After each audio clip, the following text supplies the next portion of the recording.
Thank you for this great question. For myself, I'm always trying to focus on everything I'm grateful for. Definitely start off my meditation in the rise with my gratitudes and finish my day as well. But the moments that really stand out are when I get really nice home-cooked meals from my dad.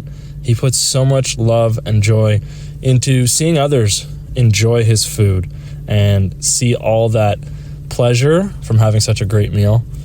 But as well, the times I get to wake up next to the love of my life and consistently see her on a daily basis just for our normal walks or whatever it may be, the time we're spending together.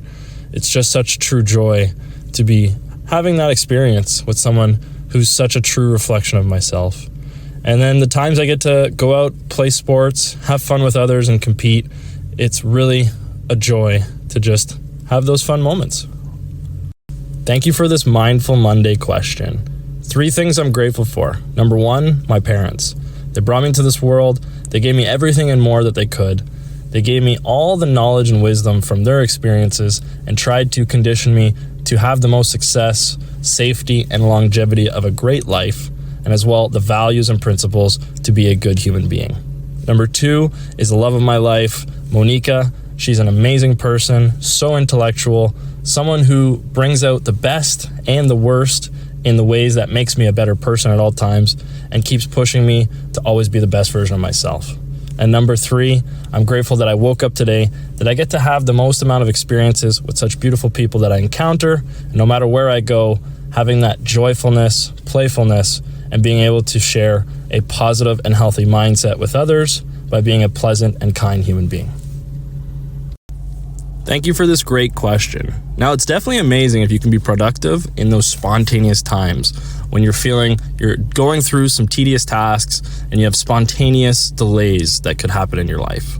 You can only be as present as possible and in the moment to then realize and reflect, what can I do to maximize this new free time? It could be meditating. It could be reflecting, writing in your journal, reading a book, listening to a podcast, calling an old friend, or just catching up on some extra work that you have to do later. Whatever it may be, when you're present, you're going to be able to reflect better and think, how can I use this time the most efficiently? Once you figure out that, then it just means actually taking some action and doing it. But you may need a nice walk in nature. There may be that time to go grab a healthy snack, but just be in the moment as best as you can, and whatever you have the opportunity to do will arise. Thank you for this great question. Now, a healthy relationship should definitely be balanced, harmonious, and have so much unconditional love that no matter what that individual does, you will have the ways to work through each situation with respect, with compassion, empathy, kindness, and patience. As well, having listening ears for your partner so you are always open to whatever they want to express with a non-judgmental mindset.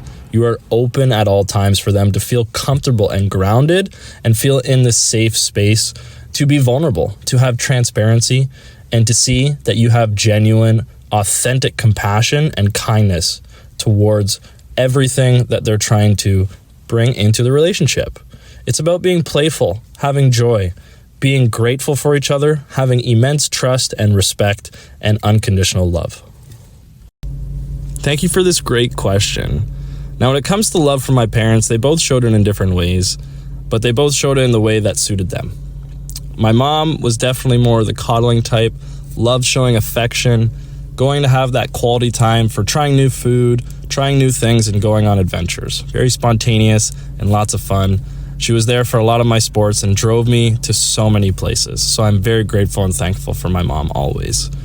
And with my dad, I'm thankful for him as well too, but the way he showed it was in a different manner. He's coming from a background where he didn't have much as a child, and he necessarily didn't get a lot of that love and affection. So he shows it in putting a roof over my head, making sure I had food always in the house, and a nice, amazing cooked meal, having clothes on my back, and having the funds to pursue sports and do so many great activities. So I'm very thankful and grateful for both of them, and they just showed it in different ways. Thank you for this wise question. Now, in those moments where you feel like you may want to enlighten someone, in order for them to see your perspective, your opinion from your angle and experiences. The times you choose to walk away are when the person on the other side is choosing to be closed, not wanting to listen, and feels no matter what you tell them, they're not going to either agree to disagree or even be open to understand where you're coming from. When you try to lead someone in the direction of your knowledge, your wisdom, your experiences, they can never understand it unless they've had the exact same conditioning and they grew up in your footsteps, which is nobody.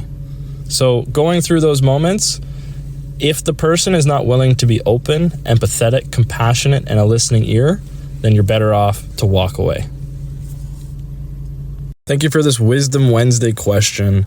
Now, the last book I finished was The Mountain Is You by Brianna West, all about turning self-sabotage into self-mastery, and the tips, techniques, experience, practical application of the ways to better your life so you can expand on every single avenue that you have and really reach your potential, because many individuals struggle with success. And as soon as they get to that zone or level where things are actually going their way and moving in the direction that they want to desire, they start having these subconscious mindsets that are conditioned and trained to actually sabotage themselves.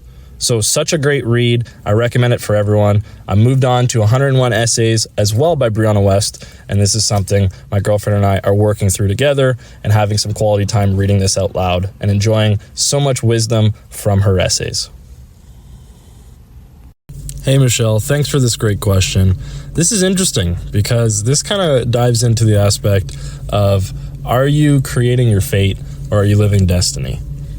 When it comes to finding your dream job, this should align with whatever passion and desires you've had since a child, because your inner child was the divine voice of your higher self, trying to guide you on the path that stays joyful, playful, and enjoying every experience that you're having. Now, creating and finding almost work together, because along the ways you have to try new things, be open to new tasks, new skills, new abilities, and maybe step outside your comfort zone and face some fears. But along that path, you're going to then create the habits, the thought patterns, and the mindset that allow you to align with your dream job. So you have to create it as you're finding it. Thank you for this really good question. Now, when it comes to grounded, this has to do with the gratitude aspect to life. Staying humble and being focused on being a very genuine and in-the-moment present person. Someone who's actually expressing real humility, has no ego or focus on praising themselves towards others. And this is really the focus of grounded, being very in tune with being selfless and doing things for the betterment of your passion and others, and always putting yourself last. Even though you do put yourself first, because you do need to put your oxygen on first before helping others. But when it comes to being tethered, this is the connections you have to that daily routine, the things that make you feel safe, the things that keep you in your comfort zone. If you are grounded, you can still have a tethering, but in order for you to grow, you might have to cut the tether and let go.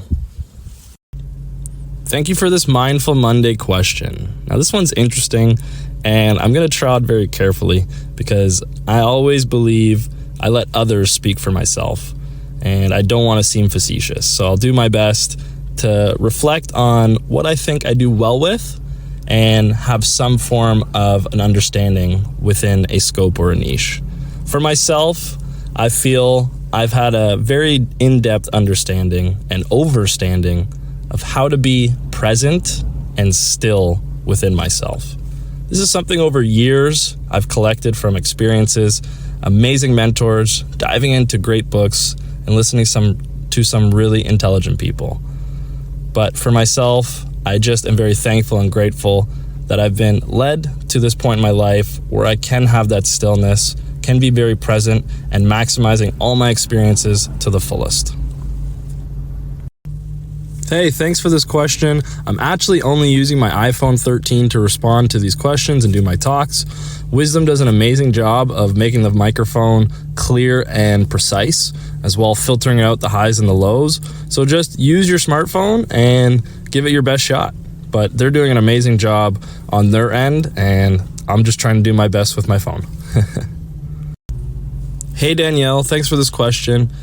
Definitely, if you click on my profile, the talks tab, it should bring up all my pre-recorded talks. However, if you're looking for things even before that, then you can click the link on my profile. They'll take you to the website, and we'll have our YouTube and Spotify links that then have all of my other pre-recorded talks from prior to Wisdom. So if you need any more help, just send me a message, reach out, and I'll do my best to guide you in the right direction.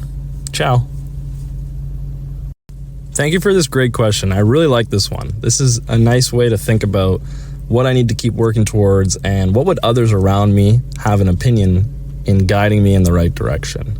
Now, if I were a character in a book, I would believe the audience is telling me, don't stop. Don't let the feeling of the slow motion progress deter you from the bigger picture. Keep your head on straight, stay grounded, and the times that you're starting to have success and moving in the right direction, let it fuel you to have even more enthusiasm, motivation, and inspiration to keep helping others and see the growth that is taking place. I am very thankful for those around me who are guiding me in that direction and being that voice as an audience. I'm very fortunate to have those people in my life, but I would definitely see them saying, keep on moving, keep on taking those steps, and what's to be will be. Just go with the flow and let it grow. Thank you for this great question. This is why I do mention when I have my talks, when I answer other questions, about choosing the right support team and having wise individuals to get advice from when you are feeling vulnerable and uncertain about what decision to make. There is times where your guard is down, and those who could take advantage of you possibly will if they see the opportunity arises. So you just have to pause, really take a step back, even though you're feeling vulnerable, you're uncertain about the times. Is this person having my best interest in heart? Are they trying to guide me in the direction that's going to help me be the best person I can be? This is a conscious effort. And this just goes back to making the smart decision of who and where and when to really be vulnerable and open. There may be times you have to be a little guarded until you find that right individual. But just try to pause, take a deep breath, and really think about it. Thank you for this great question.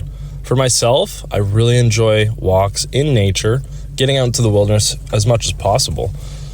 For the town I live in, we are fortunate enough to have some really nice scenery and parks that are a little bit more open to the wild, and there's some nice animals that get to live there and call it home.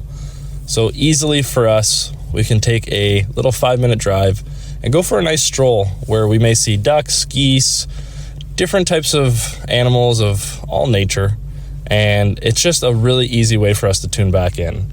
We also have a few wetlands that have even more animals, and again, it's just all at our fingertips. So fortunate for us, we do have a lot of wilderness really close to home, and we don't have to go too far to really go out into the bush, as you'd like to say.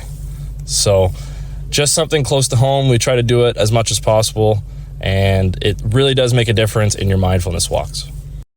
Thank you for this great question. Now, a big epiphany I've had in my life was the first time I truly dove deep into meditation. And by then I had been practicing for a couple years. But it was always a little bit challenging at times to get really, really deep to that nirvana state. At one point, I was able to truly let go of some certain attachments, and it was this blissful feeling that let me know I was on the right path, and meditation is the way to truly still your mind, calm your heart, feel more in tune with the present, allow every emotion to just leave your body, and the feeling that overtakes you is truly euphoric. So when I had that first real deep touch with meditation, it set me on a path to only want to be more enlightened and teach others how to do the same.